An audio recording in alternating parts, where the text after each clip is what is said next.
Chip Foose's name was once worth millions thanks to his groundbreaking work on Overhaulin. But then a Texas-based company exploited it to orchestrate one of the biggest car scams in history. Police raided the operation and discovered 61 stolen vehicles with altered VINs. Customers were defrauded out of hundreds of thousands of dollars. Chip's reputation was shattered overnight. The ensuing lawsuits wiped out nearly everything he'd earned from television. His marriage collapsed under the immense strain. The scandal almost destroyed his business entirely. He lost almost everything while fighting to restore his good name. The full truth behind what really happened has never been completely revealed until now. Chip Foose was born on October 13, 1963, in Santa Barbara, California. His birth name was Douglas Sam Foose, but his mother, Janet, nicknamed him Chip because his chubby cheeks reminded her of a chipmunk. His father, Sam Foose, was already a big name in the custom car scene.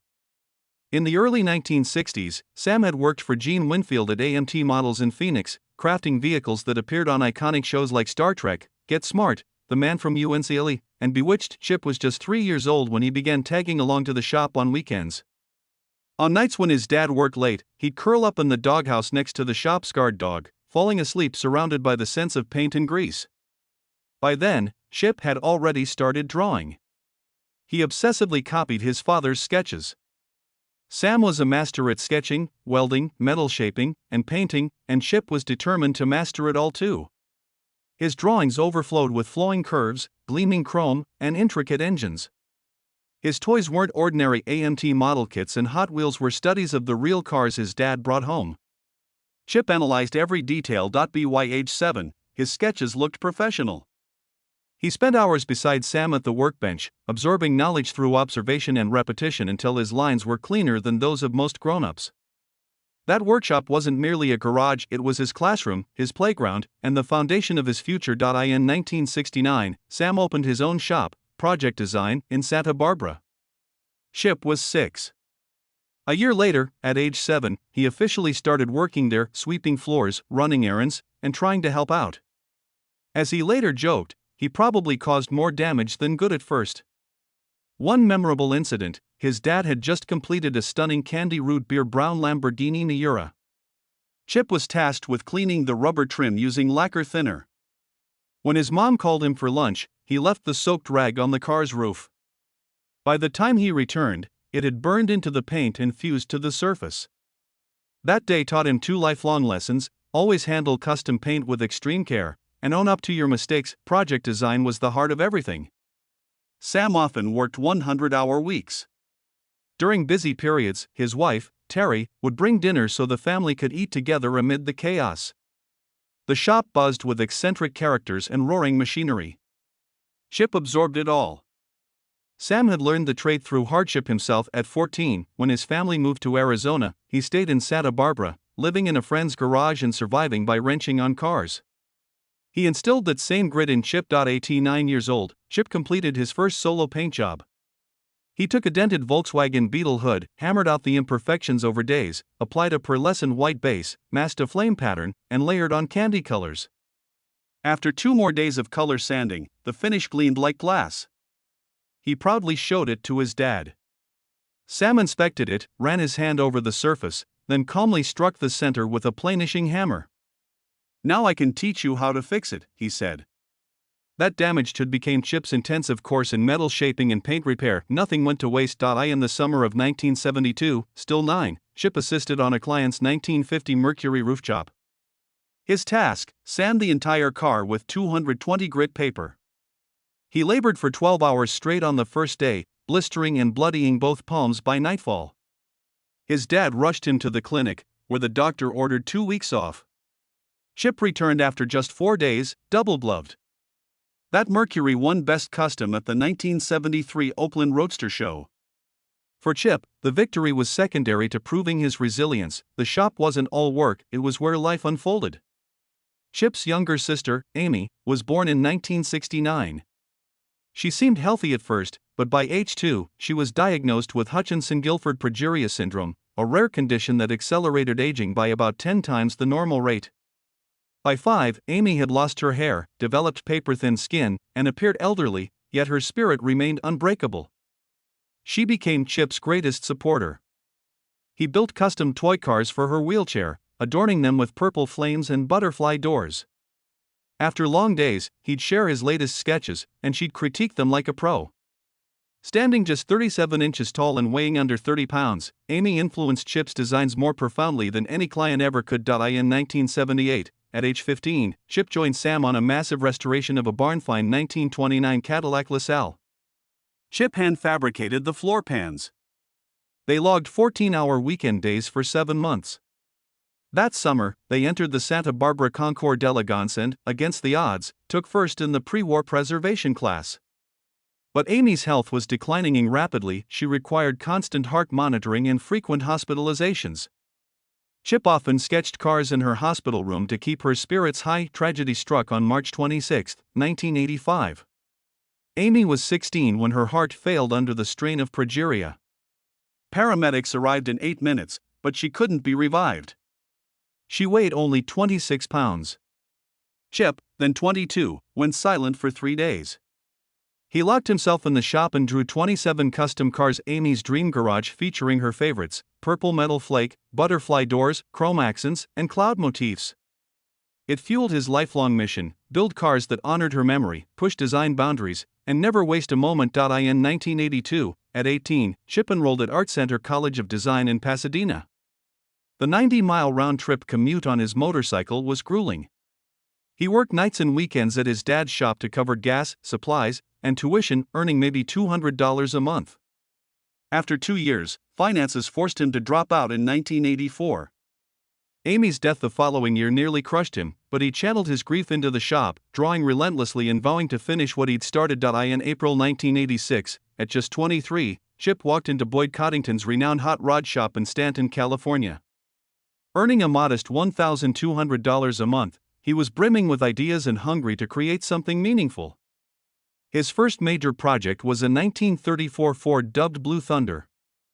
It was brutal, over 300 hours hand-forming aluminum panels using hammers and an English wheel, plus a custom chassis, independent suspension, and a 350-horsepower small-block Chevy. Unveiled at the 1987 Oakland Roadster Show, it won America's Most Beautiful Roadster. The spotlight shone on Boyd. Chip stayed in the shadows, unnamed but proud. By 1988, the grind darkened. As lead fabricator on the 1951 Henry J. Boogie Woogie Birdie, Chip endured 72-hour weeks, sleeping on the floor amid toxic fumes without protection. Vending machine meals and endless coffee substituted for rest. In February 1988, he collapsed, bloodstream poisoned, lungs inflamed. Doctors mandated 2 weeks off, he took 5. Boyd raged over delays.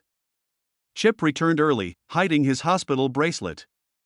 The car won Best Custom in Detroit. Boyd claimed the glory. In 1990, Chip designed the 1948 Cadillac Cabriolet, suicide doors, chopped roof, custom fenders, 400 hours alone, and a 502-horsepower 502 CI-V8. It dazzled at SEMA, but Hot Rod magazine mentioned Boyd 47 times and Chip just twice, as fabricator. Boyd pocketed $75,000 in fees. Then came Lyle's Bandit in 1992, a 1/3 scale 1927 Chevy Roadster with a functional 45-horsepower 4-cylinder motorcycle engine. Chip hand-built every part over 800 hours. It dominated the junior class at Detroit Autorama. But Boyd's finances crumbled. Unpaid vendors sued, dragging Chip in despite his innocence. He paid $5,000 from savings to shield his reputation, delaying his first home purchase by years. On August 12, 1993, Chip, now 30, reached his breaking point. Boyd owed him $8,400, 3 months' pay. Brushed off, Chip loaded his tools, templates, and sketches into his truck. Boyd threatened lawsuits over the designs, but most were created at home on Chip's time. After tense negotiations, Chip kept them. He later reflected, Boyd stole ideas, claimed credit, and showed no respect for the builders. Boyd's shop bankrupt in 1998, Chip was already forging ahead. Foose Design actually began modestly in 1984 in Santa Barbara, but it wasn't until Boyd's downfall that Chip went all in. The day he quit in 1993, timeline note, earlier events aligned to 1993 departure, he learned Lynn was pregnant. Mortgage due, only $700 in the bank. A week later, Precision Power hired him for car audio designs, wiring $10,000 up front, it saved him. He relocated Foose Design to Huntington Beach in 1999 with a lean team of 7. Learning from Boyd, he vowed never to overexpand even under Boyd. Chip's design shown, he contributed to AMBR winners like Boydster, 1996, plus his own Smoothster, 1995, Shockwave, 1999, and Zeroso 32, 2000. Note, he never designed the Dodge Tomahawk that was Chrysler's internal team. But his 1990 Art Center senior project influenced the Plymouth Prowler. In 2002, at 38, TLC producers spotted his work and pitched Overhaulin, steal a beat-up classic, rebuild it in 8 days. First build, 1968 Camaro.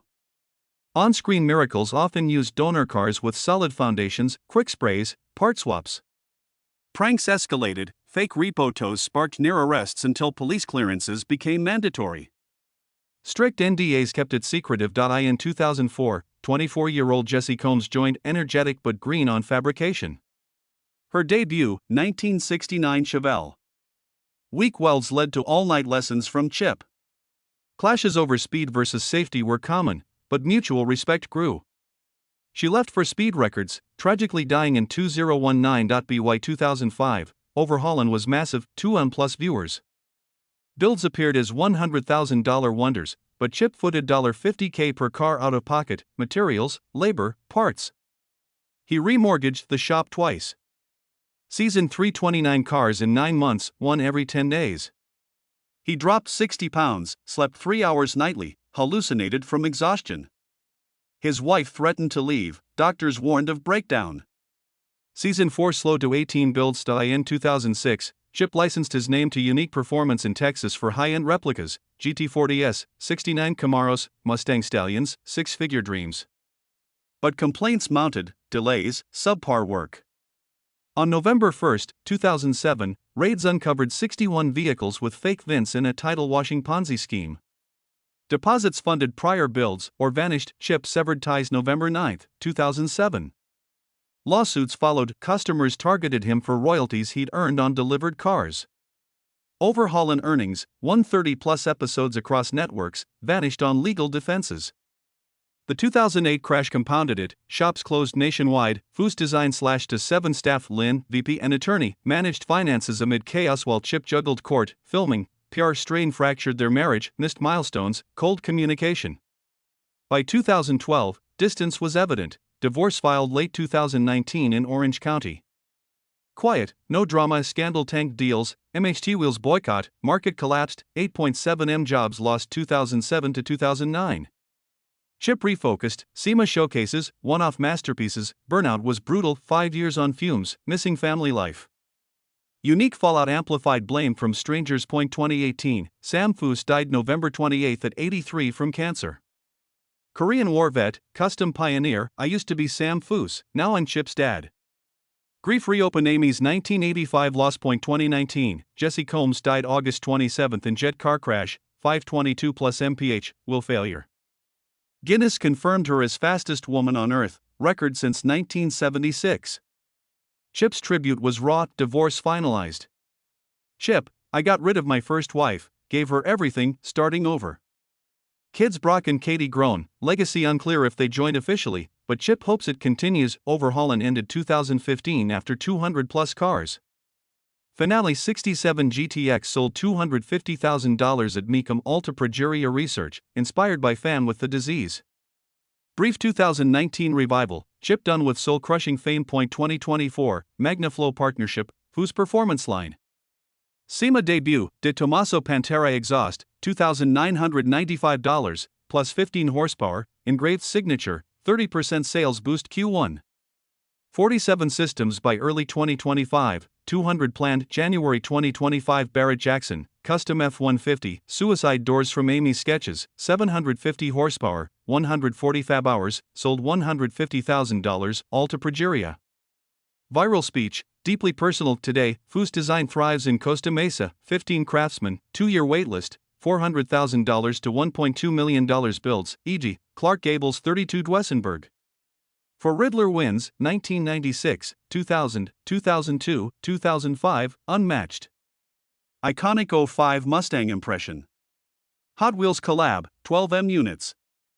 Net worth $18.5 million. 2018 GNRS Hall of Fame. A T61 memoir coming 2026. Full story. Boyd battles, royalties, hidden tensions. Training son Brock, shadowing since 2016, to lead Chip I's mentorship role 2030. Still teaches at Art Center, funds scholarships. Belief, design isn't just beauty, it's endurance when all else crumbles.